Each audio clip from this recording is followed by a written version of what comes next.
going to show you the T7 turret press.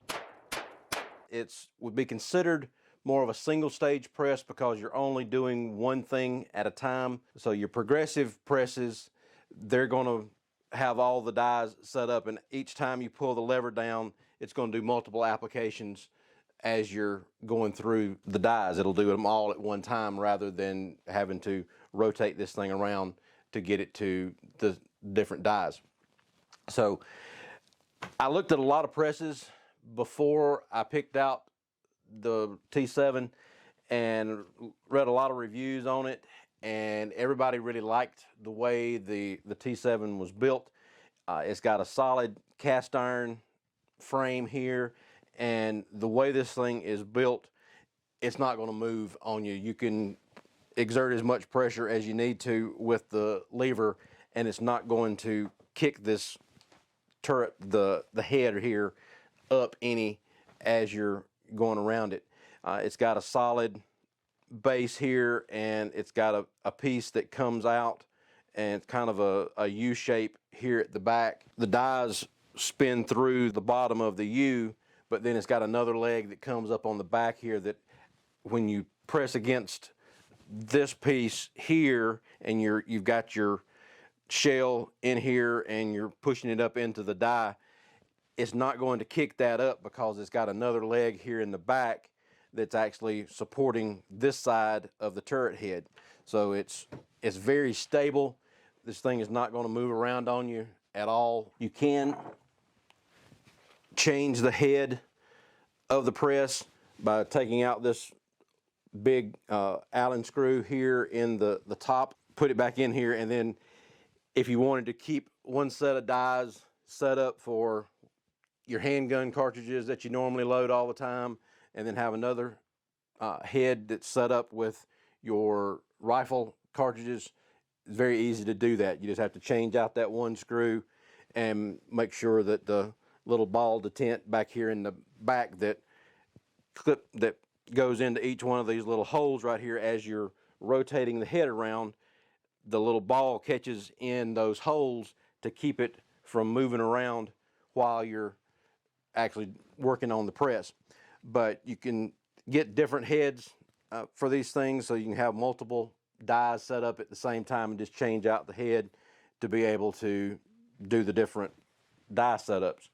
And this thing again is cast iron, and it's a very substantial head. I would say the head itself probably weighs a good 5 pounds at least. To rotate through the different dies as you've got here, you've got a handle that just easily rotates this around, and you've got multiple places depending on where your dies are at that you can put that handle to be able to rotate the head to get it to the particular die that you need. And this takes standard die sets. You see all the dies that I've got up here. It's just your standard 7/8 inch dies that go in here, so it'll work with any manufacturer's dies, whether it's Redding, RCBS, Lee, Hornady, any of the major brands that have the same size die and the same thread pattern, it will work in this particular press. Now, the way the press operates, of course, is you've got the handle here, and when you pull the handle down, it pushes the shell up into the die, and whatever one you're trying to use at the time, whether it's the decapping die with the full size die here to resize the die, or you've got the expander die here. These three here are from a 9mm. So this one's the decapper and the resizer. This is the expander die, and then this is the bullet seating and the crimp die over here. So you can just rotate those around when you start to do each one. So you pull that down to resize it and decap it, and then you could go ahead and do your expander die and expand the end of the shell enough to be able to, when you're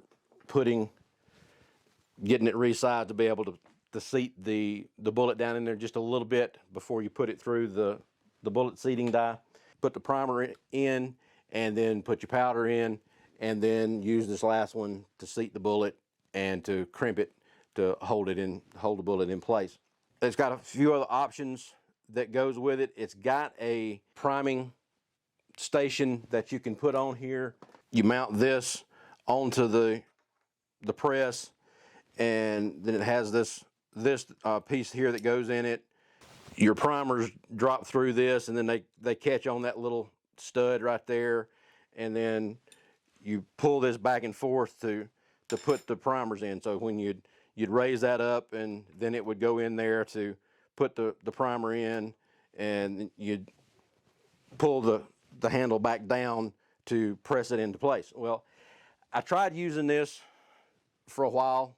It never worked exactly like I wanted it to. Every time I would get all of my primers loaded in here and flip it over like you're supposed to, and sit it in here, and then put the cap over the top of it to help protect if there was any kind of problem with the primers. If one started to go off, you'd have this solid steel tube around it to be able to kind of contain the explosion.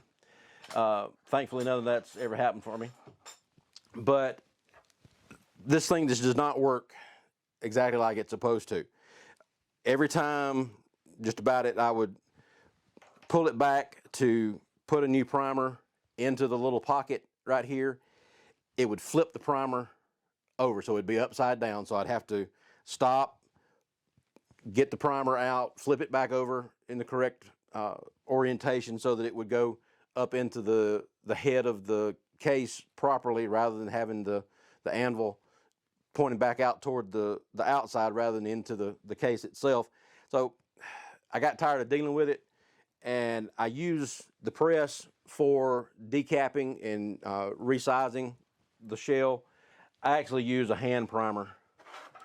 It's this one here from Franklin Arsenal, and I find that it works a lot better to just hand prime it rather than trying to do it on this thing, because this keeps the primers oriented the way they're supposed to be.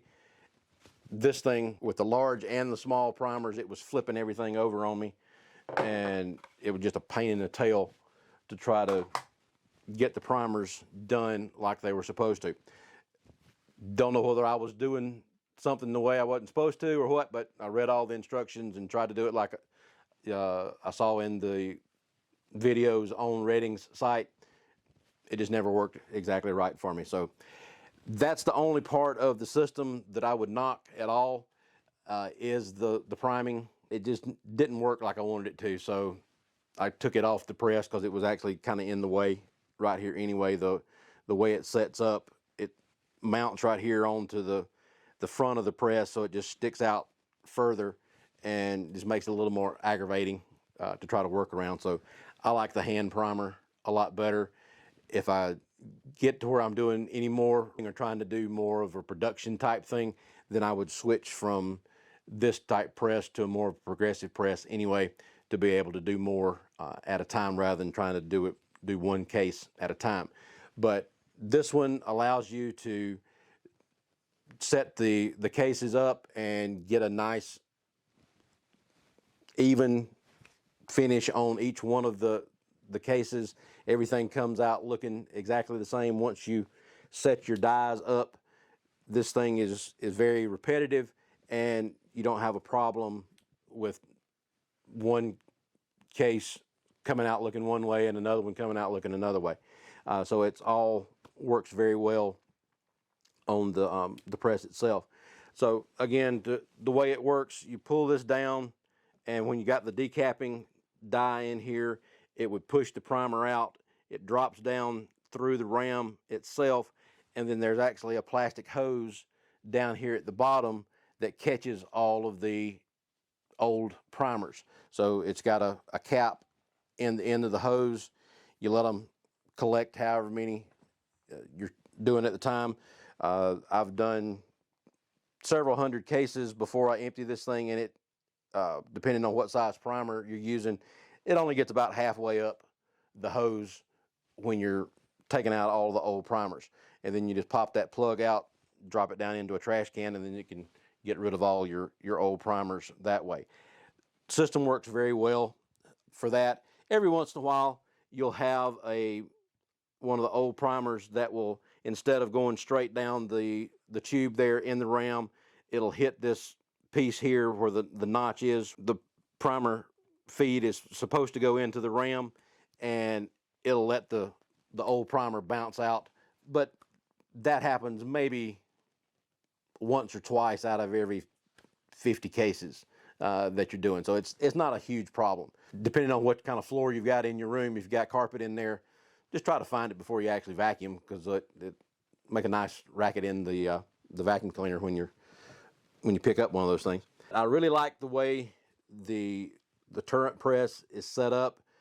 Instead of having to, like with most single stage presses, take each die out, when just do everything on one stage and then have to change the dies out and go back to the next stage. You can leave all of the dies set up for a particular cartridge, get them all set exactly the way you want to, and then as you're going through, do the one stage, then you can rotate it around, do the next one, and you don't have to constantly be changing your dies. It's a very nice system, very robust in the way that the thing is built.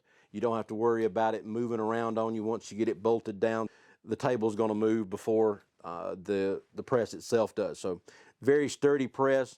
The way the mechanism here is made down at the bottom, it gives you plenty of leverage to be able to get that arm moved up and get the ram up into the case there. Now, if you wind up with if something's sticking in there and you're having to put a ton of pressure on there, then you've probably got something set up wrong in your die. Just the normal amount of pressure that you have to use on this thing, it really just goes down, and you don't have to put a ton of pressure on it to be able to do anything. I was resizing some 357 on these other dies here, and just the full length resizing die is a little bit tighter than the other dies are, so you put a little bit more pressure on that. But again, you're not having to really crank down on it. It's just a matter of having to push it a little bit more. It gives you plenty of leverage to be able to do whatever application you need on the press. So check out the T7 turret press from Redding. Check out doubleeaglegunworks.com and like and subscribe down at the bottom, and we'll talk to you later. Thanks.